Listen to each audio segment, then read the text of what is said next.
नमस्कार, मैं रूपा रजक सदनामा की ओर से आ गई हूँ लेकर दिनांक 22 सितंबर 2024 का संपादकीय लेकर, जिसका शीर्षक है ये क्वाड क्या है, जिसे लिखा है हमारे अतिथि संपादक नीलेश शोंगहर ने। लेखक कोरा पर सक्रिय है, यह लेख वहीं से साभार है। आज का हमारा विषय क्वाड को लेकर है। क्वाड के विषय में मतभेद भी रहा है। क्वाड है क्या आखिर? चीन इसे एक उभरता हुआ एशियाई नोटों का रूप में देख रहा है, जबकि भारत के संसद में अपने संबोधन में जापान के प्रधानमंत्री शिंजो अबे ने इसे दो मुद्राओं का संगम कहा है। जानते हैं आगे क्या कहते हैं हमारे संपादक महोदय। चीन अगर किसी से परेशान होता है तो वह है क्वाड, यानी क्वाड्रिलेटरल सिक्योरिटी डायलॉग। इसमें भारत, जापान, ऑस्ट्रेलिया और अमेरिका शामिल है। इसका मकसद है कि एशिया प्रांत में शांति स्थापित हो, किसी तरह का युद्ध न हो।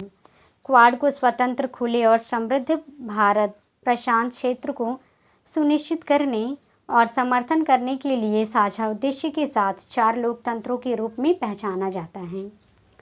क्वाड देशों के समूह का मकसद है कि एक स्वतंत्र, खुली और समावेशी क्षेत्रीय वास्तुकला का आदान प्रदान हो, नेविगेशन की स्वतंत्रता हो। क्वाड के जरिए भारत में आर्थिक बदलाव लाने का प्रयास किया जा रहा है। इसके जरिए प्रशांत महासागर, अमेरिका और ऑस्ट्रेलिया में फैले एक विशाल नेटवर्क को जापान और भारत के साथ जोड़ने का प्रयास किया जा रहा है। यह नेटवर्क खुले और पारदर्शित नेटवर्क के रूप में देखा जा रहा है। इसके जरिए लोगों, वस्तुओं, पूंजी और ज्ञान को स्वतंत्र रूप से प्रभावित किया जाएगा, ताकि एक देश की चीज़ों से इस समूह के दूसरे सभी देशों को फायदा हो।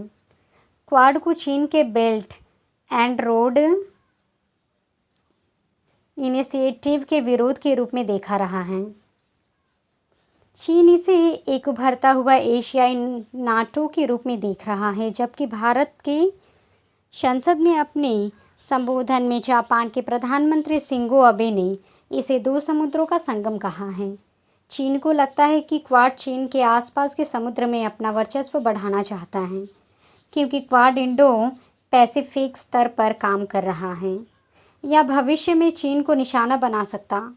क्वाड को लेकर चीन को लगता है कि यह एक अमेरिकी साजिश है, जिसके जरिए चीन के बढ़ते अस्तित्व को रोकने की कोशिश की जा रही है। इसलिए अब चीन ने आसियान देशों के साथ अपने संबंधों को मजबूत करना शुरू कर दिया। चीन चाहता है कि BRI पर सभी आसियान देश एक साथ काम करें। 5G सहित चीन आसियान डिजिटल सहयोग को स्थापित किया जाए। पूरी तरह से चीन आसियान FTA को लागू करना। चीन की ओर से प्रस्तावित आचार संहिता के आधार पर केंद्रीय नियमों को अंतिम रूप दिया जाए। संयुक्त समुद्री अभ्यास हो। एक अभ्यास अक्टूबर 2018 में चीन और आसियान के बीच हो चुका है।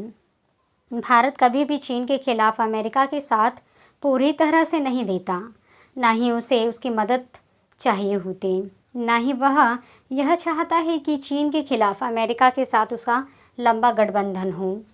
चीन भारत प्रशांत क्षेत्र में भारत को मिलने वाली क्वाड प्रक्रिया के फायदे से चिंतित है। वहीं अब आगे बहुत कुछ चीन की कार्रवाइयों, क्षमताओं और इरादों पर निर्भर करेगा। चीन क्वाड को लेकर हमेशा परेशान रहता है। भारत, जापान और ऑस्ट्रेलिया के साथ अपने द्विपक्षीय संबंधों का उपयोग करके चीन यह सुनिश्चित करना चाहेगा कि क्वाड कनेक्टिविटी और बुनियादी ढांचे क्षमता निर्माण, HADR, समुद्री सुरक्षा, साइबर सुरक्षा और सुरक्षा पर केंद्रित वैश्विक सहयोग प्रणाली से आगे नहीं बढ़ेगा। क्वाड को लेकर चीन काफ़ी सतर्क है और भविष्य में क्वाड को लेकर चीन कौन सी प्रतिक्रिया देगा, यह तो देखना रसप्रद है। तो ये था दोस्तों हमारा आज का संपादकीय। कल फिर लौटेंगे एक नए विषय, एक नए संपादकीय के साथ। तब तक के लिए नमस्कार।